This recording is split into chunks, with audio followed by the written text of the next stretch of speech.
The No Nonsense Roundtable. It's a weekly show broadcast on Rochester, New York's 50,000-watt iHeart radio station, News Radio Wham 1180. The host, Dom Geneva, interviews guests from all walks of life, all with amazing stories to tell.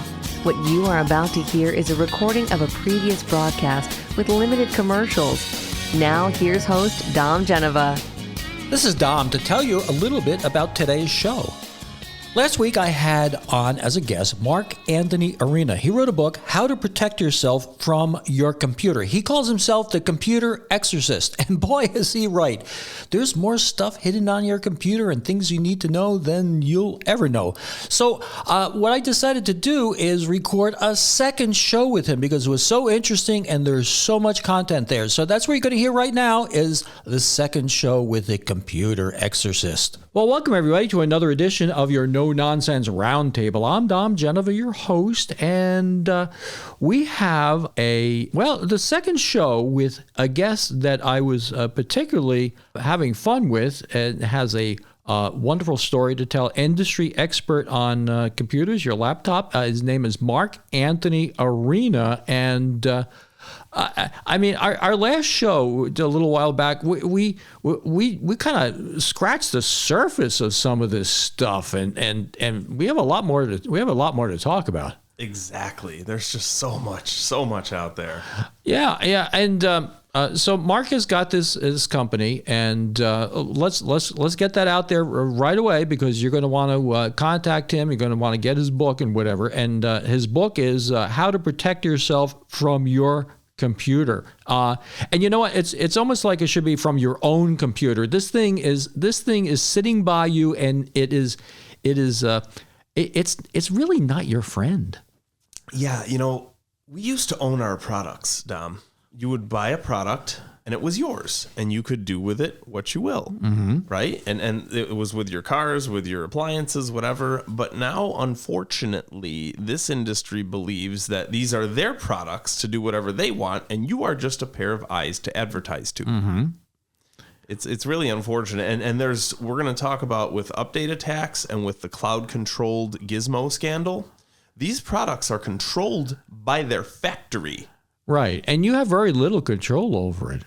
I mean, I am really frustrated, and I know this isn't a computer, but this is something that is sort of similar to your laptop is your iPhone. You know what I mean? Your iPhone, and then I have an iOS update that's going to be done at 2:00 in the morning, and then it does get done at 2:00 in the morning, comes back, and then I don't know how to use it anymore. I don't know how to use it anymore. Like, where is my, I used to have, the favorites used to be here. Now where are they? And they keep on changing, and it seems like just for the sake of changing it, and it's not making my life any easier at all. I mean, I could care less if something is purple that used to be pink. Yeah. So this is a thing.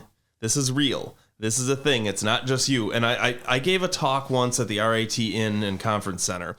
And the guy got up in the middle of the talk and he goes, "Holy cow, you're saying what we're thinking." And it was just a beautiful moment of validation. Everyone on this planet is suffering with what I call update attacks. Uh-huh. These are attacks. They come from the publisher. This is truly Apple and Samsung and Microsoft and all them. But they are attacks that damage your product. Okay, and why are they doing these things? Just to keep you hooked into it? Or, I mean, like, why the useless apps that are being put on my phone? Because sorry, too bad for you. Who do you think you are? That's why. That's why, Dom. Sounds like a bad marriage. Right. And all my clients call me, and this is what I usually say, and I should have said this last time. All my clients call me. They're all intelligent, successful people, but they all feel intimidated. Their computer guy called them stupid. They're getting updates flying around. They don't know what's going on. They're helpless. It's all a beautiful way to keep you helpless and to keep you paying for stuff that you didn't need. Well, and the other thing is, once you get used to one thing, you don't want to do another thing. I have an iPhone. Maybe Android would be better for me, but I'm so used to the iPhone, I'm afraid of changing to something else. No one wants change, especially if it's destructive change. All right, so here's what happens with an update attack. They come from the publisher. Mm. It comes from the publisher themselves, and they mean well. Technically, they purport to help you.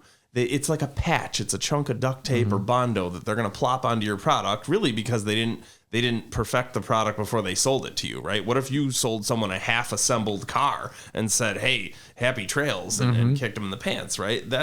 All of these products are eternal beta products. They're all half-baked garbage. So what happens is, company says, okay, we got an update here. We're going to protect you from something, right? And you hear on the news, right? Oh, iPhone users, and it's computers and phones are the same deal. They're just small computers, right?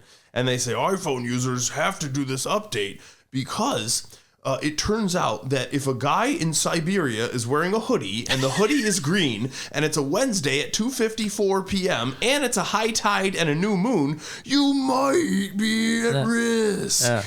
Okay, so they dangle that in front of you and you get scared, right? Just like you said last time. They dangle something in front of you, you get scared, and then you dutifully do the updates. You obediently accept the updates. In your Apple portable devices, you actually can protect yourself from these attacks. With Windows 10 and newer, consumers aren't allowed to protect themselves from the attacks. So I use a secret product to block the attacks. So how do you protect yourself? So with an iPhone, you go to settings and general and updates, and you turn off all the switches. That's easy. With Windows 10 and newer, there's a product called Stop Updates 10 that puts a stop to it. There's my secret sauce, Dom, right there. It's called Stop Updates 10. And guess what happens? Okay? Sure, you might not be protected against some astronomically unlikely, preposterous situation, but guess what? You also don't get the side effects either. Let's talk about the side effects. You never notice after the update spins and spins and spins, what happens inevitably? What do you notice right away, aside from the scrambled eggs user interface where everything is scrambled? It is not intuitive anymore. That's what I look at. Right. I call it anti-improvements, right? And I always say, what if your car salesman smashed into your garage in the middle of the night and put the steering wheel in the back seat and put the brake pedal in the passenger side? And too bad for you. That's a really good way of looking at it. Yeah, that's what happens. Again, they believe that these are their products to do whatever they want with. All right, here's the next thing everyone notices. Why is it horribly slow afterward? Yeah, that's interesting. So at home, I have an iPhone 7. Okay, I purposefully use the oldest stuff possible. As soon as you turn off updates, it just stays stable. It remains stable for many years. It doesn't slow down massively. You don't have to put it in the garbage after 2 years. It stays calm and quiet and stable. So, like Nancy Reagan, you're saying, just say no. Yeah. That's like a revelation to me.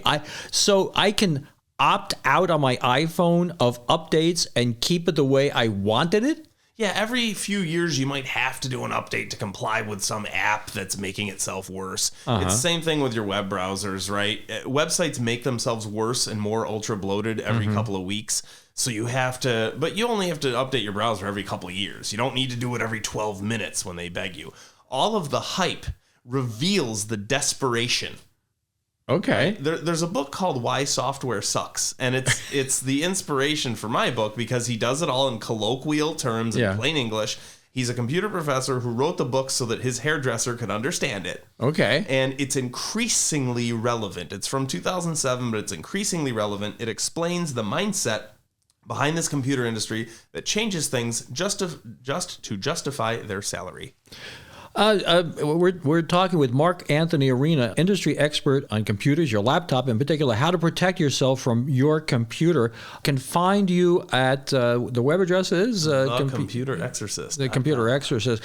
And we're heading into a break, but when we get out of a break, I want to get more into how people can actually contact you and how you can help them and how we can help spread the word that you have.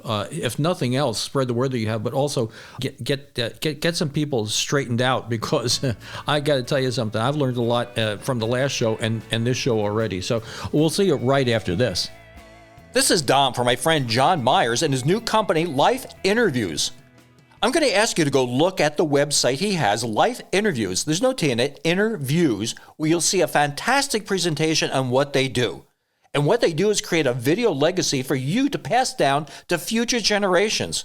More than just getting your DNA, you can pass down your story. Go see. You'll be amazed. It's a great idea. But do me a favor. Wait till the end of the No Nonsense Roundtable. This is Don from Martinizing Dry Cleaning in Fairport. Todd, the owner, was a corporate guy just like me. Left his corporate job to start his business, Martinizing Dry Cleaning in Fairport. And boy, what a great business it is. He picks your clothes up and drops them off, which is really great, especially now that the weather's getting the way it is. I have to tell you, they have a 4.9 rating out of 5 on Google. Go see them. 425-4242. 425-4242. I use them. You should too. So welcome back. We're having a great conversation with Marc-Anthony Arena, industry expert who wrote a book, How to Protect Yourself from Your Computer. And these are all the questions. Gang, I figure if I have these questions, you have these questions too. So we were talking about browsers, and we all know they follow you. And there's browsers that say they don't follow you. There's DuckDuckGo. What upside and downside of the browsers in particular? Great question. So a browser is a product and a search is a service. And that's something to clear that up. Okay. That's how it works. A browser is a product. So you have a browser like Firefox, Chrome, Brave, Edge, or heaven forbid, Internet Explorer, pardon my French. Wow. Yeah. And then you have search service, right? So you have Google, Yahoo, heaven forbid, Bing, and then you have DuckDuckGo. So as far as browsers go, I'm a fan of Firefox or Brave. You don't need to sign into them or do anything that they beg you to do. If your bank tells you, well, you have to have Chrome, that indicates that their bank website is very poorly designed by kindergartners. And if anyone recommends Chrome, then use Brave instead. Brave is Chrome's cousin, except without all the treachery. Okay. And as far as a search service, Google's a great quality search, but, I don't even know if we have time to get into this, but if you're a member of Gmail, there's something called the Google History Scandal, where Google records every website you ever visit. Okay. So I walk in, again, classic computer guys have no clue that any of this modern stuff is happening, right? And you go into... So anyway, to finish that, I'm a fan of DuckDuckGo. It was started by a guy named Gabriel Weinberg. He's about my age. And every time Google is caught in the news doing something unsavory, business doubles over at Duck. Okay. So it's a classic scenario. I walk into someone's house and everyone's in the same boat, Dom. I've been tossing and turning for 15 years because everyone in the world is in the same boat. You're paying tons of money, right? It's just like our school districts, right? You throw tons of money at it and nothing gets better because it's not about the money. It's about doing things right. So I walk in always, right? Intelligent, successful person, beautiful, clean home, and then their computer's in chaos. Yeah. They're infected with Norton or WebRoot or Esset or Sophos or McAfee or whatever. And their computer guy shrugged his shoulders and walked out and he milks them for fees and they're paying all sorts of services. It's like a grease fire. Okay. They call another dude. He comes in, puts more cleaners and virus scanners on there, and it gets worse. And then they call their nephew or their uncle's neighbor's cat's cousin's pastor's dog, and he comes over and puts more stuff on there, and it gets worse and worse and worse. So in the book, I call it a grease fire. These dudes aren't aware of the new threats. So it's kind of like if you go to the doctor and the doctor says, hey, Dom, do you have bubonic plague? Yeah. And you say no. And he goes, oh, then you're probably okay. Yeah. Because the doctor's not aware of the new diseases. Well, there was a book written in the 70s. It was written by a guy by Alvin Toffler. I've never heard it. It was called Future Shock. Okay. And the premise was, and I'm talking about when I was in college, the premise was that a doctor becomes obsolete in about 4 or 5 years. Whoever's graduating now is not going to have the knowledge of somebody that is going to be competent 5 years from now. And if you don't keep up with that, you end up with incompetent people doing incompetent things in places they shouldn't be. So it sounds like that's what you're talking about. You're talking about somebody's got whatever time frame that you were educated, you got immersed in this. You kind of gravitate toward this, and you don't change and adapt. Is that what you're saying? I created the first and only residential IT certification to combat that. Absolutely, because there's a lot of dudes out there. You have a good computer guy if he knows about the new threats, right? Right. If he knows that Norton's destructive, if he knows that update attacks are destructive, if he knows that a support scam is just a scary sentence. So look for a guy like that, absolutely. And I teach guys to have a sense of smell. I say, look, guess what? Tomorrow the model number is going to change, or the printer might be a different color. But use your sense of smell and use your human intelligence to know, hey, you know what? This might be a scam or what have you. Yeah. Now, when I had my dealerships, I had a local computer company that I could depend on. I could say, listen, I'm going to bring my laptop in and whatever, and they did a very, very good job. Good. And after I saw the dealerships, they're like, well, we don't handle personal computers. We don't handle residential locations. We don't handle individuals anymore. Very few people are helping it. Right. And then you're compelled to say, well, I'll go to Best Buy, and that's got to be the worst. I see, grimacing. It's got to be, like the worst thing in the world, going to Best Buy. So you have carved off a niche for yourself of helping individuals rather than organizations, right? Nobody's helping individuals, and they're the ones in the most need. And so many people, Mark, you could make a lot of money if you help corporations. I said, yeah, but no one's helping the seniors. You realize when you talk like that, you sound like Cookie Monster is working for. I mean, it's good. I like it. It's good, but maybe make it entertaining. Maybe you can make it a female voice or something next time. Oh, I got a lot of. Oh yeah, that's fine. But okay. So here's the thing: you've carved out a niche for yourself. Helping people, which I love, like the no nonsense computer guy. I love it. Okay. Now you have how many clients? Too many. Okay. Thousands. Thousands of clients. So you don't charge somebody a monthly fee, right? Right. Because that would imply that I'm playing whack-a-mole. Okay. Right? I fix it once and for all, and you don't need me for 3, 4, 5 years. You just can't have a major problem. Okay. So right now, I have a computer here. I don't want you to look at it today. I mean, obviously, we don't have the time. But I have a computer, and it's got, it's got this, this dust and this cheese and this stuff, and it's got recipes and all of this stuff, and it's not connecting with this the way it should be and whatever. So you come down, you send somebody down to my home. Yeah, I now teach people. I used to have employees, but I'm a terrible babysitter, and I'm just not that. So now I just teach people. I teach. So if you're sitting at home not knowing what to do with your life, and you're allergic to a cubicle like I am, then I teach people how to go out there and protect people. So it's the greatest win-win in the world, where all of a sudden you get this fulfilling career, and you're stopping the flow of money and power to Silicon Valley. Well, and the other thing, so these people you have working for you, they're part-time, full-time?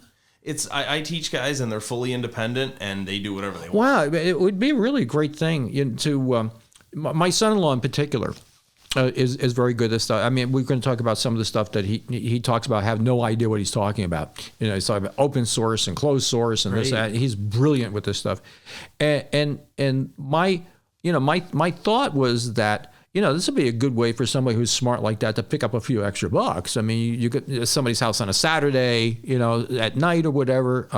And the other thing, as far as you're concerned, I got to tell you, this sounds like a franchise to me. And I'm all ears, Dom. Absolutely. There's such a ridiculously huge need for this. It's such a huge need. And when we come back, I'll talk about backup, and I'll talk about the fourth new threat. Oh, okay. Yeah, the backup thing, that and cloud, cloud used to mean cloud. Now what the hell, you're paying for a cloud, and it's another thing altogether. You're making me happy, but you're also making my head hurt. So there are solutions. First we outline the problems, then the solutions come next. And right after this break, we'll talk more about that. This is Dom. I'd like you to listen to a jingle that the No Nonsense Roundtable produced for the Rotary Sunshine Camp. It's a magical place for kids of all abilities. At no charge, the Rochester Rotary Sunshine Camp has been serving children of all abilities for the last 100 years. Help us grow into the next 100 years. Go to sunshinecamp.org to learn more about how you can help. where kids have no barriers to fun. The Rochester Rotary Sunshine Camp. Well, welcome back. We're having a wonderful discussion with Marc-Anthony Arena. He wrote this book, How to Protect Yourself from Your Computer. And we were saying your computer is your acquaintance, but not necessarily your friend, because there's a lot going on there that can influence how it works. People from the outside messing around with it, whether you like it or not. And you have very little control over it. But one of the things we were talking about was backup and storage, and there are different ways of backing up your data. I mean, there's these cloud services. There's a hard backup and whatever. And I'm very naive about this. Is there any one of these services that everything you type in goes to a cloud someplace automatically, whether you want it or not? Exactly. And what are those services? I mean, exactly. We depend on these things. Okay. Right? And in my professional opinion, it's all a house of cards. Right. It's like if you. Right. It's like all the chefs are spitting in your food. So eggs, to speak. Eggs in one basket. Right. Yeah. Right. It's all a house of cards, and all of this stuff can die at any time. So when is there, and like I said, this is how naive I am. Is there a service that and I see this Microsoft whatever it is, I don't know. It's the OneDrive scandal. Yeah. Okay. So is everything I'm doing being stored someplace whether I want it or not? 99% of the people, I estimate, who are involved in OneDrive aren't aware that they are involved. Okay. OneDrive sucks the documents and photos out of your computer without your express knowledge or consent. Really? And then puts them in their arguably naked cloud. Okay. Yeah. All right. Same goes with the iCloud Drive. It's the same. It's the Apple equivalent, where people aren't aware of this. It's my estimation that if given the choice, right, we would choose a third party such as Dropbox or Google Drive. There's plenty of better ones. My favorite is iDrive. They're really good. But the idea is, in my estimation, right, when you buy a new Windows or Mac machine right now, they bully you viciously into signing up for a Microsoft or Apple account respectively, and you have no idea what they're doing. Number one, it gives them control over the machine, so they have the right to deny you to use the machine. When you turn on the machine and log in, it begs Microsoft or Apple for permission to use that machine. Second of all, again, they're sucking your documents and photos out of the machine. Sometimes they take copies, and sometimes they take everything in its entirety and leave placeholders in their place, like Invasion of the Body Snatchers. Okay, so attached. You can see attached to my computer. I have a hard drive, an external hard drive. Good idea. Should never be attached to your machine. Really? Do the backup, and then you safely remove it and put it in a fire safe so it is disconnected. Really? If a bad guy does what's called ransomware, they scramble everything in your computer, and then they scramble anything touching your computer. Anything plugged in. Yeah. So a lot of computer dudes are, just stick it out of there and let it dangle out of the back of the machine, and they walk out. And then you're hit with ransomware, and everything is roasted. So you think you're being protected, but you're really not. You're again, to your analogy, you're leaving the back door open. Kind of, yeah. It's plugged in. So, and this is a huge thing for many reasons. So number one, yes, you need your stuff in two places at once. Backup doesn't mean moving your stuff away from your computer. A lot of scummy computer guys will move stuff away from your computer and put it in the external, and that's no good because the external is going to die, just like your computer is going to die. Mm-hmm. All of this stuff dies at any time. Google did a study confirming my suspicion that hard drives can die when they're old or new or any time in between. Mm-hmm. All of this stuff dies at random. Okay, so you need your stuff in at least two places at once. So sure, duplicate your stuff. You could do it onto an external backup drive that you physically hold in your hand. You perform the backup, and again, disconnect it, put it in a fire safe. Mm-hmm. Or you could do a cloud service as long as it's one that you willingly signed up for and one that you trust. Well, the cloud service itself could get all screwed up, couldn't it? I mean, that's why I theory, don't use them. Yeah, exactly. I don't use them because there's always a risk someone could break into some cloud that was poorly guarded. And now the other thing is that Google saves all your passwords. Yeah, about that. So So when I log in there and I log in with my main a login code for my computer, somebody can get in there to all my other Google stored passwords, right? And when the bad guys break into your computer during one of those support scams that we talked about, right? They call you up, they say they're Microsoft, they say they're there to help, and then you let them into your computer. And I've done this before where I pretend I'm an old guy. I tell them my name is Foghorn Leghorn, and I say, go ahead, boy, break into my computer. And I let the guy come into the computer, and I watch him. And the first thing they do is they go to your browser, right, your Chrome or your Firefox, and they read through all your saved passwords, which are conveniently held there. Okay. So you don't want to do that. That's why you want your passwords on real paper. Right. And again, even if those bad guys didn't happen, right? Apple and Google and Microsoft and all them, they love the fact that you would depend on them, that you have all your passwords with them, and that you depend on them and you have no other way to get into your stuff. So some of the sites, if you don't have anything financially connected to it and they need a password, does that cause a risk for the rest of your stuff? I mean, so if you have a site that has nothing to do, you don't have your credit card. It's not using your credit card. It's not using your personal information. It's not using, and you have a password there. Does that affect your ability to keep your other passwords protected or not? It's all garbage. I've used the same password since 1995. You what? Yeah, it's very simple, and it's all fine. I mean, Really? I have like 2 or 3 passwords that I just use for everything, really. But the main one I've been using since it's all garbage. It's all fear. The worst part is when Apple or Google or Firefox say, we're going to suggest a strong password. Oh, yeah. And then they give you that 50,000 character long password. That's a beautiful way, Dom, for them to hold the keys to your life. Uh-huh. Because it's too long, you can't write it down, it's too complicated, so you end up trusting them with all the keys to your life. What if I said, Dom, you know what, you know that key ring in your pocket? Why don't you give it to me? So I'm going to hold this up here. Do you see this yellow legal pad with all the passwords on it? Perfect. No, you just said you had one password. Right, that's fine. If you want to have multiple passwords, fine. But the point is, it's perfect that you have it on paper and it's handwritten. Oh, yeah. That means you have control over your life. Oh, yeah. They don't like that. Yeah.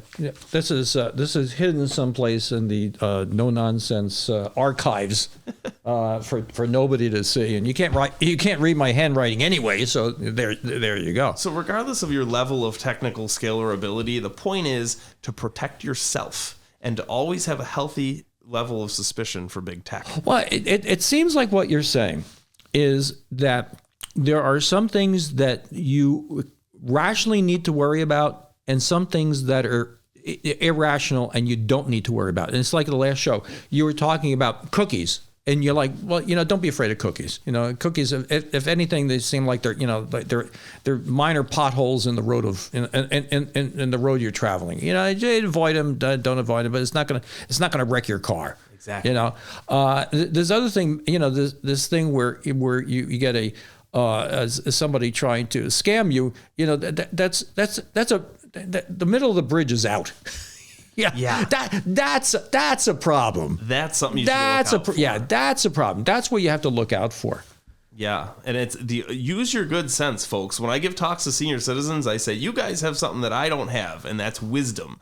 The only thing you fear is fear itself. Well, the funny thing about that is this, and I was just talking to, I had Maury Silver in my office the other day. We were talking about old guy and young guy. And there's 2 types of hubris. All right. There's the old guy that goes, you don't know what you're doing. You haven't been around. And then there's the young guy going, I'm technologically advanced and I just learned this stuff. And you old fart, you don't know what the hell you're talking about. And you got to be open-minded. You got to be open-minded. And with that, we are headed into another break, and we're going to see you at the other side. This is Dom Genova from my friend Jack Greco at Jack Greco Furniture. I'd invite you to go see Jack Greco if you're looking to buy furniture right now. But beyond that, I'd invite you to go see Jack Greco if you're ever going to buy new furniture. And why? You can look and dream and plan how exactly you'd like your furniture. The type of wood, construction is half the fun. It's going to be reflective of your taste, and quite frankly, you'll want to pass it down as an heirloom. Can't say that about the big box stores. Go see Jack. Well, we are back with Marc-Anthony Arena, who wrote this book, How to Protect Yourself from Your Computer, your own computer, the thing that's on your desk that is looking at you and spying on. Well, it's not he's spying on you or she's spying on you. It's the people that are manipulating it behind your back are spying on you. And we are into our last section of the show, and we have so much stuff to talk about. We're going to make this like a game show. And the game show is how much stuff can we get into get in this 9-minute segment. And I got my bell here, and go ahead. First thing, what do you got? Ransomware, go ahead. Okay, it used to affect consumers, now it affects organizations because the bad guys know organizations can pay for huge ransom fees, right? Hundreds of thousands of dollars and whatever. Unfortunately, it's very sad and pathetic, but 76% of organizations end up paying the ransom to get their data back. Okay, a bad guy breaks into their organization and scrambles their documents and photos and then asks them for a lot of money, right? 76% of organizations have to pay the ransom. Why? 76% of computer guys can't protect their employers. They can't do their job. Okay, so same deal like we talked about a few minutes ago. You do a proper backup and then you disconnect it. When you disconnect it and put it in a fire safe, a bad guy can't get to your data. So they don't understand logic and common sense. Okay. That's one. There you go. The fake Wi-Fi scandal. Yeah, go ahead. Okay, so all the internet providers now, they give you a great connection coming to your house, powerful internet connection coming to the house. But then they ask if you want to rent a router. Okay, if you rent one of their routers, I've coined the term fake Wi-Fi or fake rental router to describe what's happening. Sure, it's a router. You can look at it and hold it in your hand, but it's the worst possible quality router ever, and it cuts your signal by 90%. And you can't use it more than, let's say, 11 feet away. Okay, let's explain. Let's go backward a little bit because a lot of people are naive like me. Now, your modem is the water coming into your house. Right. The modem connects you to the world. And then the router governs traffic. Sends that to different things in your house. Exactly. Okay, so there you go. So that's the difference between a modem and a router, right? That's perfect. Okay, so go ahead. The router governs the traffic in your house. It does the Wi-Fi work and all that.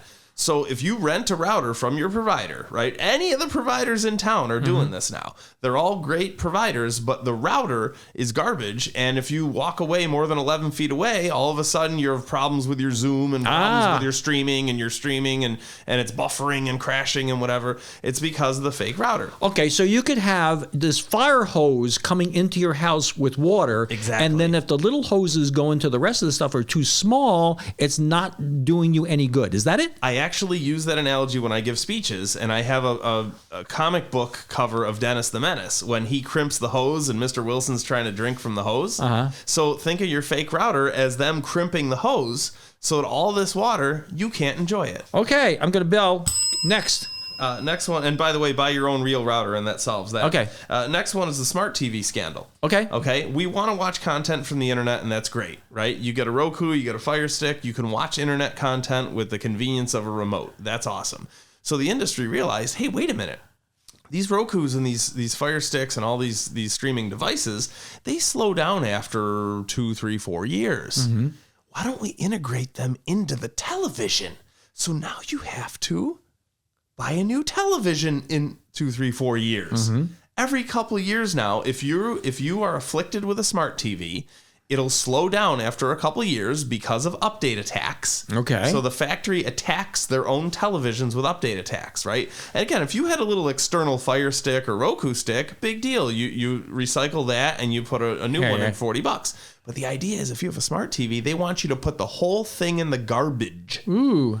Shame on anyone in any tech company who claims he's an environmentalist. Any truth to the rumor that the TVs are listening to you? Great question. There's plenty of articles, and I actually brandish the articles when I give speeches. Absolutely. Samsung, LG, and a bunch of others, they record what you say in your home, and shame on you, too bad for you. Who do you think you are? Ooh, talk about Big Brother. Brutality. Fully legalized. Really? Fully legal. When you cut the tape on the box, it says, by cutting this tape, you agree to acknowledge that we can do whatever we want to you. Okay.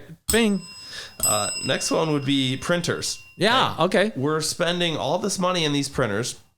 I had an HP DeskJet in the 90s, and it was beautiful, and it lasted a long time, right? You remember those? Yeah. And they were awesome, and they lasted a long time. And now, all of the inkjet printers in the world, all of a sudden, they aren't lasting several years. They're only lasting a year or so. Why is that? In the old days, you had a print cartridge, and it had a little thing of ink, a little cup of ink, and it also had a print head, which is like the tip of your pen. Okay? And that print head would write the information to your paper when it came out. That print head clogs. And they said, oh, wait a minute. When they realized, hey, those print heads clog, huh? Why are we giving people a new print head with every cartridge? Now they're integrating the print head into the inkjet printer. Okay. So now when it clogs, put the printer in the garbage and buy another one. Oh. Shame on anyone at any printer company who claims to be an environmentalist. Think about all the energy expended and all the toxic chemicals and everything to produce these things, and they are being designed to die? At the very least, folks, do proper recycling, by the way. Don't put it in the garbage for any of this e-waste. Okay, so here's what you do. Instead, number one, I always buy generic cartridges, right? So that you're not spending, right? Because a 4-ounce thing for $40, that's like $80,000 a gallon, right? And we're complaining about gas prices. Right. So here's what I recommend. You buy third-party ink, and then when your printer does die, buy a laser printer, because most of the time, any non-HP laser printer lasts about 15 years. Wow. Brother is my favorite. Brothers last about 15 years for a laser printer. So I go to Amazon and I get this off-brand cartridges for my printer. Yeah. And is there any danger in those things not being, not working right or not being of a proper quality? Because the Canon ones will be like 20% more. Yeah, they used to be iffy, where I used to buy generic cartridges and half the time they didn't work, whatever. But now they're much more reliable, and always stick it to the man and buy third-party stuff. Okay, we got 2 minutes left. Recycling. And that's good question. I mean, what do you do? I mean, everybody's holding on to their laptops because they don't want anybody to have it, thinking that they're going to get all their data and pictures and everything. Exactly. So everyone on the earth has a 1-year-old laptop that was roasted by a Windows update, and it's just sitting in the closet. Yeah. It was shredded by Norton and ripped to pieces. You're too afraid to throw it out. Yeah. So here's what I do. I extract the hard drive, physically pluck the hard drive out of there. I rescue your documents, find a good guy who knows how to rescue your data, and then I end up taking the laptop and I repurpose it. I'll put a fresh, fast hard drive in there, and I'll put Mint on it, again, which bulletproofs the machine virtually, and I give it to a tutoring center, or I give it to an African missionary, or I give it to anyone who will appreciate it, that machine's good for many years. So you have some stuff, if it's salvageable, that you refurb it. Some of the stuff, if it's totally dead, it's e-waste. Okay, fine, it's totally broken. Make sure it's properly recycled at your county or whatever. And finally, a lot of this stuff is designed, like the newer Apple stuff is now designed deliberately to die, and that's a shame. And yeah. Okay, we are about out of time, but we have 30 seconds for you to give me more retail. How do I get in touch with you? And you send people out. To your home. You don't have to bring it there. Yeah, I recommend the right people for things. So thecomputerexorcist.com. I'd love to come give a speech at any organizations. Oh, yeah. Yeah, and your book, How to Protect Yourself from Your Computer. Any place you can buy a book, Amazon and whatever. I am a big fan. I would love for you to be part of this show on an ongoing basis, because I think as we were talking, things change very quickly. Yeah, thank you very much, Dom. Absolutely, I'll come back. Yeah, it's a lot of fun. Okay, thank you everybody for listening, and 10 o'clock next Saturday, right here, it's the No Nonsense Roundtable. Thanks for listening. Tune in every Saturday from 10 to 11 on News Radio Wham 1180. Don't forget to like and subscribe, and we'll make more.